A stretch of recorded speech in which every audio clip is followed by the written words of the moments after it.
सवाल पूछा तो दोस्तों, क्या यह बात सही है कि राज्य के 2,66,000 नियोजित शिक्षकों को सक्षमता परीक्षा उत्तीर्ण होने के बाद विशिष्ट शिक्षक का दर्जा दिया गया है? यानी जो परीक्षा पास किए हैं सक्षमता परीक्षा, उनको विशिष्ट शिक्षक यानी राज्यकर्मी का दर्जा दिया गया है। क्या यह बात सही है कि उक्त विशिष्ट शिक्षकों को प्रशिक्षित शिक्षक के रूप में किए गए कार्य अवधि की तिथि से सेवा निरंतरता का आर्थिक लाभ नहीं दिया जा रहा है? यानी कि जो प्रशिक्षित वेतनमान है उसकी तिथि से उनको सेवा निरंतरता नहीं दिया जा रहा है। जो तीसरा सवाल था दोस्तों, यदि उपर्युक्त खंडों के उत्तर स्वीकारात्मक है तो क्या सरकार विशिष्ट शिक्षकों को प्रशिक्षित शिक्षक के रूप में किए गए कार्य अवधि की तिथि से सेवा निरंतरता का आर्थिक लाभ देने का विचार रखती है? यदि हाँ तो कब तक, नहीं तो क्यों नहीं? तो माननीय शिक्षा मंत्री के द्वारा जो जवाब दिया गया था दोस्तों कि वस्तु स्थिति यह है कि बिहार विद्यालय विशिष्ट शिक्षक नियमावली 2023 के नियम 8.1 के तहत विशिष्ट शिक्षकों को वेतन संरक्षण का लाभ दिया गया है। साथ ही विभागीय आदेश के संख्या 4207 दिनांक 22 नवंबर 2025 के द्वारा विशिष्ट शिक्षकों को प्रोन्नति हेतु स्थानीय निकाय अंतर्गत प्रशिक्षित शिक्षक के रूप में किए गए कार्य अवधि की गणना करने का भी प्रावधान किया गया है। यानी कि 22 नवंबर को जो पत्र आया था दोस्तों, इसमें स्पष्ट किया गया है कि जो सेवा का गणना है वो किया जाएगा, लेकिन किस में किया जाएगा? वो किया जाएगा आपके प्रोन्नति में, प्रमोशन में। जैसा कि आप देख पा रहे होंगे दोस्तों, जो विशिष्ट शिक्षक नियमावली का जो पॉइंट 8 है, इसमें यह है कि विशिष्ट शिक्षक स्थानीय निकाय नियमावली 2020 के तहत उन्हें वेतन संरक्षण का लाभ दिया जाएगा और सभी शिक्षकों को वेतन संरक्षण का लाभ देते हुए वेतन निर्धारण भी कर दिया गया है। विभाग ने आदेश दिया है कि अब बीपीएससी शिक्षकों को भी वेतन संरक्षण का लाभ दिया जाएगा, उनकी प्रक्रिया भी शुरू कर दी गई है। इसके अतिरिक्त जो भी राज्य सरकार का डीए होता है, एचआरए होता है, वो दिया जाएगा। और विशिष्ट शिक्षक और बीपीएससी शिक्षक जो राज्यकर्मी शिक्षक हैं उनके लिए एक फिटमेंट मैट्रिक्स टेबल जारी किया है दोस्तों शिक्षा विभाग ने, उसी के अनुरूप उनको वेतन दिया जा रहा है और आने वाले समय में भी दिया जाएगा, जब तक कि 7th पे या 8th पे के अनुसार जो है उनका पे स्ट्रक्चर नहीं बनता है। फिलहाल जो नियमावली में आपका फिटमेंट मैट्रिक्स टेबल है उसी के अनुसार आपको जो है वेतन मिलेगा, चाहे वो विशिष्ट शिक्षक हो चाहे वो बीपीएससी शिक्षक हो। दूसरा चीज़, आपकी जो सेवा की गणना की जा रही है वो पॉइंट नंबर 9 के लिए किया जा रहा है। बीपीएससी शिक्षक नियमावली हो या विशिष्ट शिक्षक नियमावली हो, दोनों प्रकार के नियमावली में यह प्रावधान है कि 1 to 5 के जो विशिष्ट शिक्षक हैं 6 to 8 के विशिष्ट शिक्षक बनेंगे प्रोन्नति के बाद। जो 6 to 8 के विशिष्ट शिक्षक हैं 6 to 8 के वरीय विशिष्ट शिक्षक बनेंगे प्रोन्नति के बाद। जो 9-10 के विशिष्ट शिक्षक हैं वो 11-12 के विशिष्ट शिक्षक बनेंगे प्रोन्नति के बाद। और 11-12 के जो शिक्षक हैं 11-12 के वरीय विशिष्ट शिक्षक बनेंगे प्रोन्नति के बाद। सेम प्रोसेस दोस्तों बीपीएससी शिक्षकों में भी है, बीपीएससी शिक्षक नियमावली में भी सेम पॉइंट है। तो जो 1 to 5 के शिक्षक का प्रमोशन होगा 6 to 8 में, वो उपलब्ध रिक्तियों के अनुसार होगा। जो 6 to 8 का होगा वरीय शिक्षक बनेंगे, वो अपने ही पद पे बनेंगे। दूसरा चीज़ है दोस्तों, जो 9-10 के शिक्षक हैं अगर रिक्ति रहेगा तब होगा, जो 11-12 के हैं वो अपने ही स्थान पर बनेंगे। ये सब प्रोन्नति के लिए दोस्तों जो नियमावली में प्रक्रिया है वो है 8 वर्ष के बाद, यानी लगातार 8 वर्ष के सेवा के बाद जो है उनका प्रोन्नति होगा। आप मान जाइए कि 1 जनवरी 2025 को जो शिक्षक योगदान किए हैं विशिष्ट शिक्षक के रूप में, यदि नियमावली के अनुसार जो पहले दिया गया था यदि उनका प्रोन्नति होगा, प्रमोशन होगा, तो वो 1 जनवरी 2033 को प्रमोशन के योग्य होंगे या प्रोन्नति के योग्य होंगे। विभाग ने अब इसे संशोधन कर दिया है। माननीय शिक्षा मंत्री के द्वारा लिखित जवाब भी दिया गया है कि जो भी विशिष्ट शिक्षक जो है स्थानीय निकाय के रूप में नियोजित शिक्षक के रूप में जो कार्य किए हैं उनका कार्य का गणना किया जाएगा। यानी 8 वर्ष सेवा आप जोड़ लीजिए कि प्रशिक्षित वेतनमान की तिथि से यदि आज के डेट में आपका 8 वर्ष हो गया है तो आपका प्रमोशन हो जाएगा। यानी बेसिक ग्रेड के अगर शिक्षक हैं तो स्नातक ग्रेड के शिक्षक हो जाएंगे। सिर्फ और सिर्फ ये मान के चले कि जो टीटी पास शिक्षक हैं और जो छठा पेज वाले शिक्षक हैं सिर्फ वही प्रमोशन के योग्य नहीं है। बाकी जो प्रशिक्षित वेतनमान की तिथि से जो आपका सेवा का गणना है वो गिना जाएगा।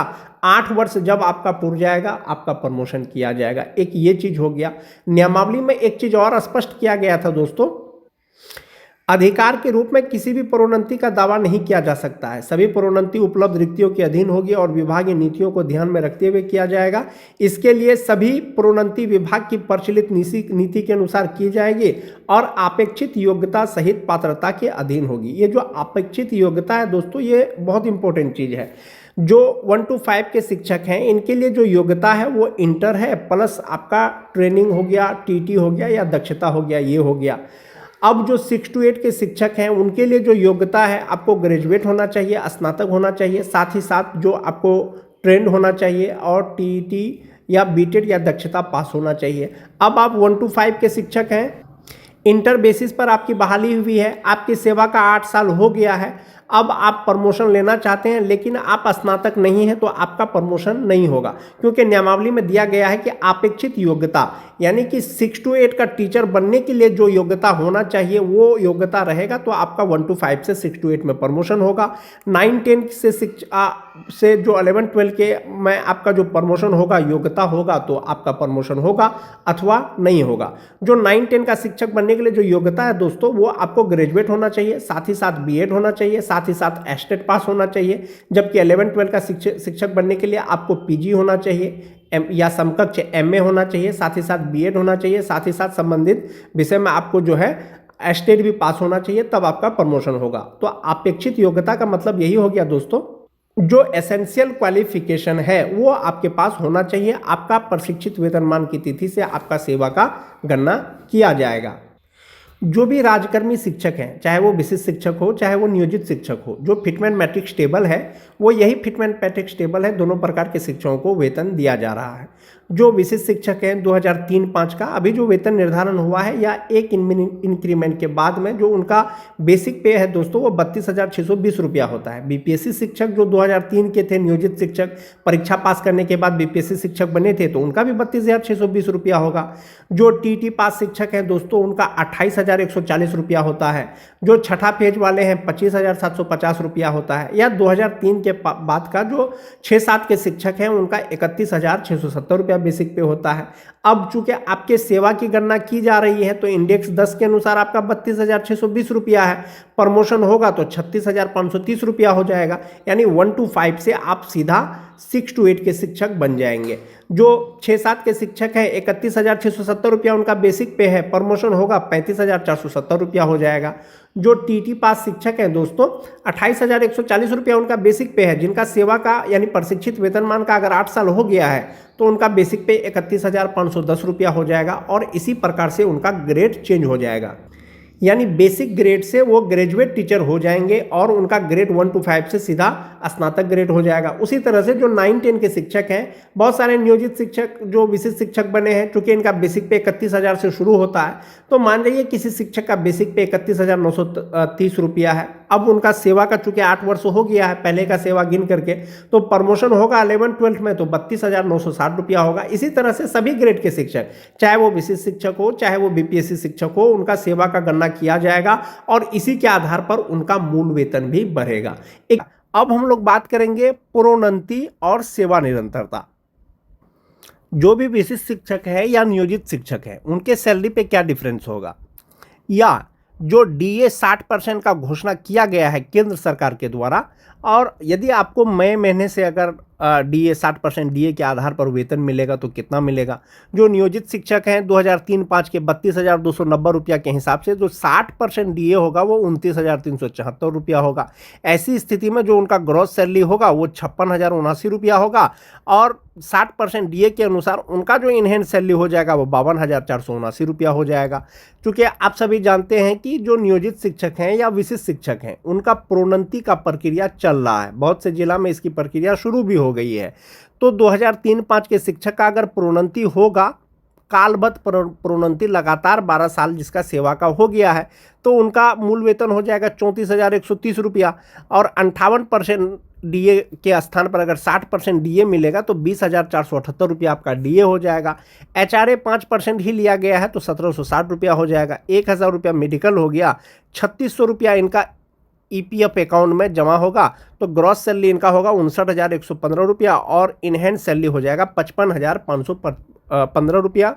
2003-05 के जो नियोजित शिक्षक हैं जिनका कालबद्ध प्रोन्नति होने वाला है, यदि कालबद्ध प्रोन्नति हो जाता है 60% डीए के आधार पर ये गणना है। जो विशिष्ट शिक्षक की अगर बात करें 2003-05 के शिक्षक जो परीक्षा देने के बाद राजकर्मी बने हैं, विशिष्ट शिक्षक बने हैं, इंडेक्स 10 के अनुसार उनका बेसिक पे हो रहा है 32,620 रुपया और 60% डीए के अनुसार उनका 19,572 रुपया हो जाएगा। 5% एचआरए के अनुसार 1,631 रुपया, 1,000 रुपया मेडिकल होगा और इनका जो फ्यूचर के लिए जमा होगा दोस्तों एनपीएस अकाउंट में वो 12,526 रुपया होगा। ग्रॉस सैलरी इनका होगा 62,100 रुपया और इनहैंड सैलरी उनका हो जाएगा 49,574 रुपया और पहले 48,000 समथिंग उनको मिल रहा था। तो 2% जैसे ही डीए बढ़ा है तो 2% के आधार पर उनका जो फ्यूचर के लिए जमा होता था उसमें भी वृद्धि हो गया है और उनका इनहैंड सैलरी पर भी वृद्धि हो गया है। और यदि विशिष्ट शिक्षकों का भी तो प्रमोशन का प्रक्रिया चल रहा है, यदि उनको प्रमोशन मिलेगा तो उनका जो बेसिक पे हो जाएगा वो 36,530 रुपया हो जाएगा इंडेक्स 10 के ही अनुसार और 60% डीए के अनुसार 21,918 रुपया हो जाएगा। 5% एचआरए के अनुसार 1,827 रुपया हो जाएगा। 1,000 रुपया मेडिकल हो जाएगा और उनका जो फ्यूचर के लिए जमा होगा एनपीएस अकाउंट में वो 14,028 रुपया होगा। ग्रॉस सैलरी हो जाएगा 69,428 रुपया और जो इनका इनहैंड सैलरी होगा 55,400 रुपया हो जाएगा। 2003-05 के जो नियोजित शिक्षक हैं ये होगा उनका प्रोन्नति के बाद। एक ये चीज़ हो गया दोस्तों। जो दो चीज़ आता है बार बार जब भी विशिष्ट शिक्षकों की बात आती है, एक आता है सेवा निरंतरता, दूसरा आता है प्रोन्नति। आपको सेवा निरंतरता दिया गया है, आपकी सेवा की गणना की गई है लेकिन प्रोन्नति में की गई है दोस्तों। यानी कि आपका प्रोन्नति होगा तो आप फिलहाल 1 to 5 के शिक्षक हैं, आपका ग्रेड चेंज हो जाएगा, आप स्नातक ग्रेड के शिक्षक हो जाएंगे, संभवतः आप 1 to 5 वाले शिक्षक से सीनियर हो जाएंगे। यदि आपको सेवा निरंतरता मिलता, जनरल रूप में अगर सेवा निरंतरता मिलता तो आपका ग्रेड सेम ही रहता दोस्तों, 1 to 5 का ही रहता। आपका ग्रेड चेंज होकर के आप स्नातक ग्रेड के शिक्षक नहीं होते और आपका भले ही बेसिक पे 37,810 रुपया हो जाता, 60% डीए के अनुसार 22,686 रुपया हो जाता और इनहैंड सैलरी आपका होता 57,360 रुपया। यदि जनरल रूप में सेवा निरंतरता मिलता, समस्थानिक इंडेक्स का लाभ मिलता, इंडेक्स 16 के अनुसार जो यहाँ पर वेतन है आपका, तो वो हो जाता आपका ग्रॉस सैलरी 71,826 रुपया और इनहैंड सैलरी 57,360 रुपया और प्रोन्नति के बाद आपका हो रहा है 55,400 रुपया। ये जो 55,400 हो रहा है दोस्तों ये आपका स्नातक ग्रेड का हो रहा है, आपका ग्रेड चेंज हो रहा है, ये मोस्ट इंपॉर्टेंट चीज़ है। लेकिन जनरल रूप में अगर सबको सेवा निरंतरता मिलता, अभी दिया नहीं गया है, तो आपका ग्रॉस सैलरी 57,360 ही रुपया होता, लेकिन आप 1 to 5 के ही शिक्षक होते। तो प्रोन्नति में आपको एक फ़ायदा ये भी है दोस्तों कि आपका सेवा का गणना पहले वाला किया जा रहा है, साथ ही साथ आपका ग्रेड भी चेंज हो रहा है। यानी 1 to 5 के शिक्षक से आप 6 to 8 के शिक्षक बन रहे हैं और आपका बेसिक पे भी बढ़ रहा है। ये तो 2003-05 के शिक्षक हो गए। जो 2006-07 के नियोजित शिक्षक हैं 31,340 रुपया उनका मूल वेतन होता है। 60% डीए के अनुसार 18,804 रुपया होता है। 5% एचआरए 1,567 रुपया, 3,600 रुपया उनका ईपीएफ अकाउंट में जमा होने के बाद जो ग्रॉस सैलरी होता है वो 54,511 रुपया होता है और इनहैंड सैलरी 50,911 रुपया होता है। इनका प्रमोशन का बात चल रहा है, कालबद्ध प्रोन्नति का, इनको कालबद्ध प्रोन्नति मिल जाएगा 6-7 के शिक्षक का तो 33,120 रुपया हो जाएगा। ऐसी स्थिति में 60% डीए जो भी आपका एचआरए है मिलाकर के ग्रॉस सैलरी 57,428 रुपया 48 रुपया होगा। 3,600 रुपया जमा होने के बाद जो आपका इनहैंड सैलरी होगा वो 53,848 रुपया होगा। ये होगा आपका प्रोन्नति के बाद। लेकिन फिलहाल जो आपका बनेगा वो 50,911 रुपया बनेगा।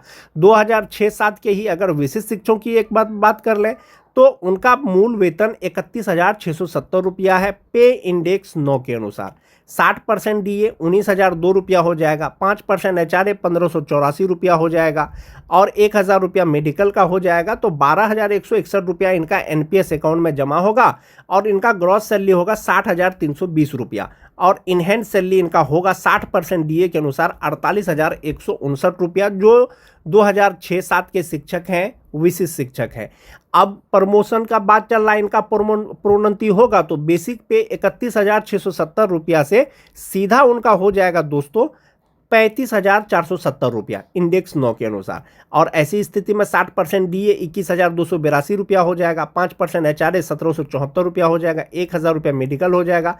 13,620 रुपया इनका एनपीएस अकाउंट में जमा होगा और 67,441 रुपया इनका ग्रॉस सैलरी होगा। इनहैंड सैलरी इनका हो जाएगा 53,821 रुपया। जनरल रूप में सेवा निरंतरता नहीं दिया गया है दोस्तों, आपको सेवा निरंतरता मिला है लेकिन मिला है आपको किसमें, प्रोन्नति में आपको उसका लाभ दिया जा रहा है। तो प्रोन्नति में दिया जा रहा है तो आप 1 to 5 से यहाँ भी 6 to 8 के शिक्षक बन रहे हैं, स्नातक ग्रेड के शिक्षक बन रहे हैं तो 53,821 ₹21 इनहेंस सैलरी मिल रहा है। सेवा निरंतरता अगर मिलता तो आप सेम ग्रेड में ही रहते, 1 to 5 में ही रहते, आपका भले ही इनहेंस सैलरी कुछ बढ़ जाता। 2009-10 के अगर शिक्षकों की बात करें दोस्तों, उनका बेसिक पे जो नियोजित है 30,420 रुपया होता है।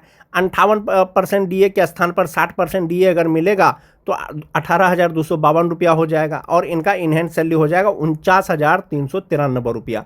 प्रोन्नति अगर इनका हो जाएगा तो मूल वेतन 32,120 रुपया हो जाएगा, 160 रुपया हो जाएगा। 60% डीए, 5% एचआरए, मेडिकल लगा करके ग्रॉस सैलरी 55,864 रुपया और इनका जो इनहेंस सैलरी होगा 52,264 रुपया होगा।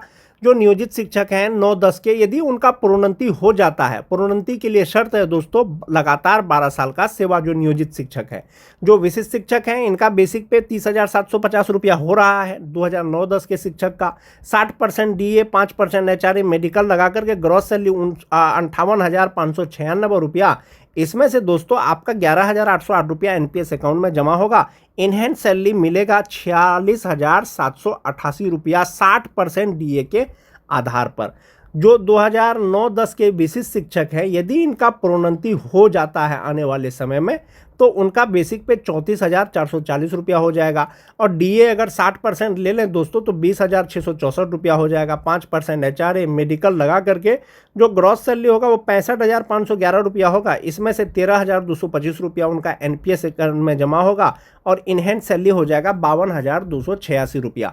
जनरल लूप में सेवा निरंतरता नहीं मिला है। जनरल लूप में अगर आपको सेवा निरंतरता मिलता तो 35,640 रुपया हो जाता, 1 to 5 का ही होता। आपको प्रोन्नति मिल रहा है तो आप 6 to 8 के शिक्षक बन रहे हैं। तो सेवा निरंतरता के बाद जो इनका इनहेंस सैलरी होता 54,074 रुपया होता। तो इस प्रकार से दोस्तों जो विशिष्ट शिक्षक हैं उनको उनका सेवा का गणना किया जा रहा है, प्रोन्नति में किया जा रहा है। तो प्रोन्नति में जो किया जा रहा है, कुछ शिक्षक को दोस्तों हो सकता है कि लगे कि उनका वेतन कम है, लेकिन ऐसा नहीं है दोस्तों। विशिष्ट शिक्षक आप बने हैं तो नियोजित शिक्षकों से आपका वेतन अधिक ही है। प्रोन्नति आपका हो रहा है तो आपका ग्रेड चेंज हो रहा है। 1 to 5 से सीधा 6 to 8 के शिक्षक बन रहे हैं और 1 to 5 के शिक्षकों से आप सीनियर हो रहे हैं। एक ये चीज़